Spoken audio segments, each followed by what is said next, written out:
Hello ji, welcome in our next page of AI journey. और आज के इस टॉपिक में हम टोकन्स के बारे में डीपली समझेंगे। और ये समझना है बहुत इम्पोर्टेंट है, अदरवाइज इसके बिना आप कॉस्ट कैलकुलेट नहीं कर पाओगे। आप अपनी जो भी एलएलएम को जब भी किसी प्रॉम्प्ट से कॉल कॉल करोगे, राइट, तो it's very hard to debug नहीं कर पाओगे और परफॉर्मेंस ऑप्टिमाइज करना पड़ेगा, तो वो भी नहीं कर पाओगे। और अगेन लाइक मॉडल की लिमिटेशंस तो अगेन सबको पता ही होनी चाहिए, है ना। अगर उसके बिना तो आप प्रोडक्शन रेडी एलएलएम नहीं बना सकते, प्रोडक्शन रेडी या सिस्टम नहीं बना सकते टू कॉल द एलएलएम, है ना। तो और एक और है, चलो एक फन पजल स्टार्ट करते हैं। चलो चैट जीपीटी या जेमिना या कोई भी ओपन करो, ठीक है, अपना एजेंट, और वहाँ पे ये पूछो कि how many R's in the strawberry, ठीक है। देखते क्या आउटपुट आता है। तो इसका आंसर चैट जीपीटी बोलेगा 2। चैट जीपीटी बोलेगा 2 आवर्स है इन स्ट्रॉबेरी, बट हमको पता है कि 3 है। चलो मैं भी स्टार्ट करता हूँ, ठीक है। मैंने ऑलरेडी अपने याद है लास्ट वीडियो में एक जेमिनाई मॉडल बनाया था, राइट। तो उसी को ही तो कॉल करना है, करेक्ट। क्यों चैट जीपीटी ओपन करना, करेक्ट। तो हमने ये बनाया था, राइट। तो मैंने इसमें डाल दिया how many R's in strawberry. चलो इसको रन करते हैं, ठीक है। मैंने रन किया UV run Python then agent Python mini LLM project call Gemini. Let's see, देखो क्या आउटपुट आया। The word strawberry has 2 R's, ठीक है। अब आप बोलोगे कि एलएलएम ने तो गलत बता दिया, है ना। तो चलो इसका रीजन देखते हैं, एलएलएम ने ऐसा क्यों गलत बोला, है ना। एलएलएम तो गलत होना नहीं चाहिए, ठीक है। तो इसका रीजन हम इस वीडियो में देखेंगे, ठीक है।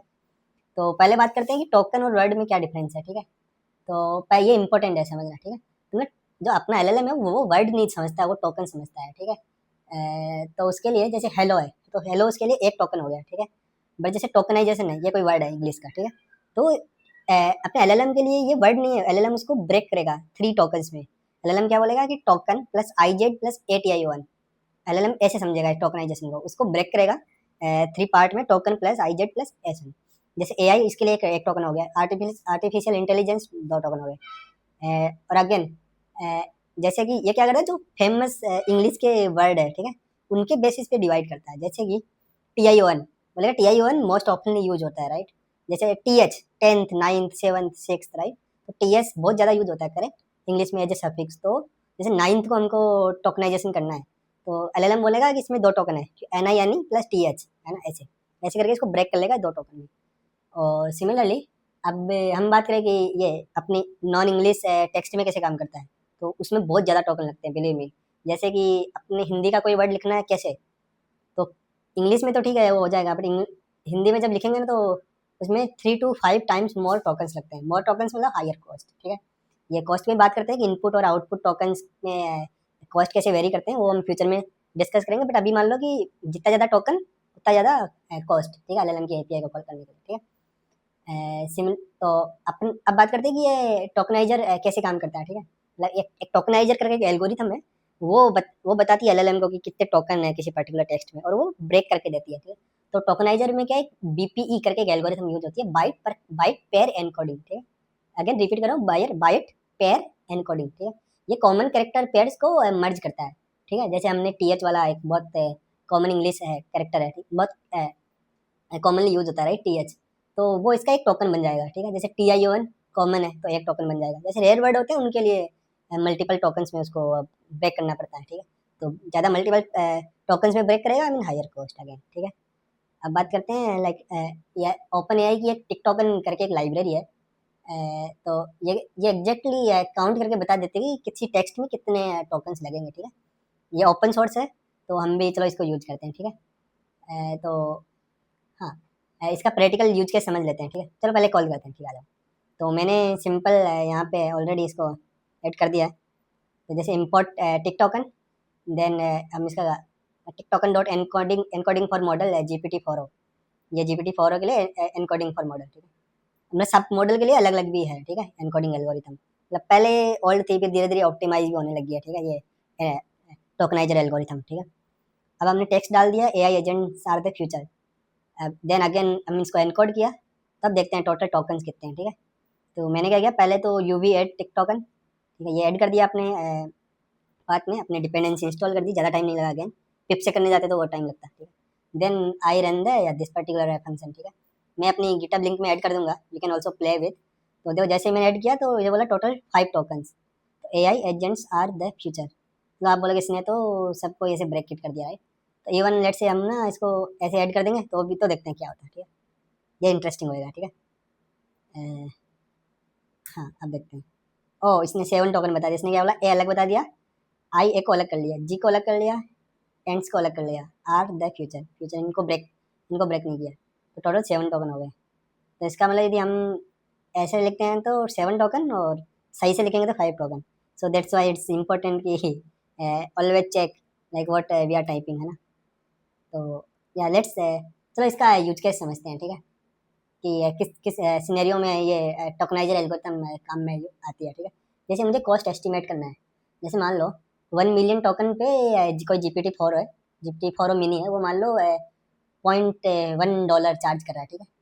तो मान लो 100 के टोकन्स का प्रॉम्प्ट क्या होगा, इसको मल्टीप्लाई करके हम कैलकुलेट कर लेंगे, ठीक है। अब अब यदि मुझे रिड्यूस करना है तो इफ समहाउ मैं इनपुट प्रॉम्प्ट को नंबर ऑफ टोकन्स कम कर देता हूँ, राइट, तो ये डायरेक्टली मेरे कॉस्ट को भी कम कर देगा, करेक्ट। और also again there is some context limit as well, like model के पास कुछ लिमिट होती है, वो इसको एक्सीड नहीं करता है, ठीक है, अपने रेस्पॉन्स में। तो हमको again if we know the token like token और tokenizer algorithm, so it will surely help, है ना, ऑप्टिमाइज करने में, ठीक है। प्रोडक्शन में लाइक टोकन बजट हम ऑलवेज सेट करते हैं कि अपना जैसे सिस्टम प्रॉम्प्ट है कि वो 500 टोकन से ज़्यादा नहीं जाना चाहिए, यूजर मैसेज 1000 से ज़्यादा नहीं जाना चाहिए, हिस्ट्री भी कन्वर्सेशन हिस्ट्री से ज़्यादा नहीं जानी चाहिए, टूल रिजल्ट जो आउटपुट आ रहा है उसका भी 2 to 3,000 टोकन से इससे ज़्यादा नहीं जानी चाहिए। ये हम कुछ थ्रेशोल्ड है जो ऑलवेज फिक्स करते हैं। तो इट्स बेटर ऑलवेज कि जब भी हम प्रॉम्प्ट डाल रहे हैं और with high QPS as well, अब प्रोडक्शन में तो इट्स रिकमेंडेड कि हम एक बार पहले टोकनाइजर में जाके चेक कर लोगे भैया कितनी कॉस्ट, कितने टोकन है, देन पर टोकन से मल्टीप्लाई करके कॉस्ट निकल जाएगी, ठीक है। अब बात करते हैं ये स्ट्रॉबेरी वाली प्रॉब्लम की, कि why LLM fail at encoding, ठीक है। तो जब हमने जेमिनाई को पूछा कि how many R's in the strawberry, तो उसने बोला 2, बट करेक्ट आंसर 3 है। बट ऐसा क्यों है, क्योंकि स्ट्रॉबेरी टोकनाइजर के लिए एक टोकन है, ठीक है, अपने लिए एक वर्ड है, बट इनके लिए एक टोकन है। मॉडल ने कभी इंडिविजुअली लेटर देखा ही नहीं है स्ट्रॉबेरी का, मॉडल ने स्ट्रॉबेरी का लिटरली नहीं देखा है। तो चलो स्टार्ट ऐसे देखते हैं, चलो स्ट्रॉबेरी में कितने वो है, ठीक है, ये देखते हैं। स्ट्रॉबेरी में टोटल कितने कितने टोकन्स है। तो मॉडल्स ने बोला 3 टोकन्स है, STRAWBERRY, ठीक है। ये मॉडल के लिए 3 टोकन्स है, ठीक है। अब वो वर्ड नहीं देखता, वो टोकन देखता है, ठीक है। अब अब एक चीज़ समझते हैं कि जैसे मॉडल लिटरली ये नहीं जानता कि स्ट्रॉबेरी में कौन से लेटर्स है, वो सिर्फ ये जानता है कि स्ट्रॉबेरी की टोकन ID है, ठीक है। और ये फ्रूट, रेड, स्वीट, इन सब के साथ कॉमनली यूज होता है। मॉडल को ये पता है, मॉडल को ये नहीं पता कि स्ट्रॉबेरी होती क्या है, उसको ये पता है कि हाँ ये रेड कलर का है, फ्रूट है, स्वीट है, और इसकी टोकन ID है, लेट्स से। तो इसका मतलब ये हुआ कि जब भी मॉडल्स कैरेक्टर लेवल या वर्ड लेवल टास्क में गलत करे, तो पहले ये देखो कि क्या ये टोकनाइजर की लिमिटेशंस है, correct, yes, it's maybe tokenization की लिमिट की वजह से हो रहा है। जैसे कुछ रीजनिंग मॉडल्स है, जैसे O3, क्लॉड, है ना, ये बेटर हैंडल कर सकते हैं इस केस को, क्योंकि वो एक्स्ट्रा थिंकिंग स्टेप लेते हैं, जिससे मॉडल डेलिबरेटली कैरेक्टर प्रोसेस करता है, ठीक है। ऐसा नहीं है कि जैसे धीरे धीरे जैसे अलग अलग रीजनिंग मॉडल को कॉल करूंगा ना मैं सेम टास्क के लिए कि स्ट्रॉबेरी में कितने आर्स हैं, है ना, तो यस वो सही आंसर दे देगा, क्योंकि वो एक्स्ट्रा रीजनिंग करेगा, 1 by 1 आई मीन कैरेक्टर पे भी जाएगा। बट सम बेसिक मॉडल है जैसे 2.5 फ्लैश जेमिनाई, वो चीप मॉडल है, तो वो तो रीजनिंग मॉडल नहीं है, तो वो डायरेक्टली सिंपल रिजल्ट रिटर्न करेगा, है ना। तो ये नॉलेज बहुत ज़रूरी है, बहुत काम करेगी जब हम यूजर्स कंप्लेन करेंगे, लेट्स से हमने मॉडल LLM इंटीग्रेट कर दिया प्रोडक्शन पाथ में, फिर बाद में किसी यूजर ने कंप्लेंट किया कि ये आपका मॉडल तो गलत आंसर दे रहा है, तो हमको पता रहना चाहिए ना कि ये टोकनाइजेशन की लिमिट है ना। ओके जी, मिलते हैं नेक्स्ट वीडियो में।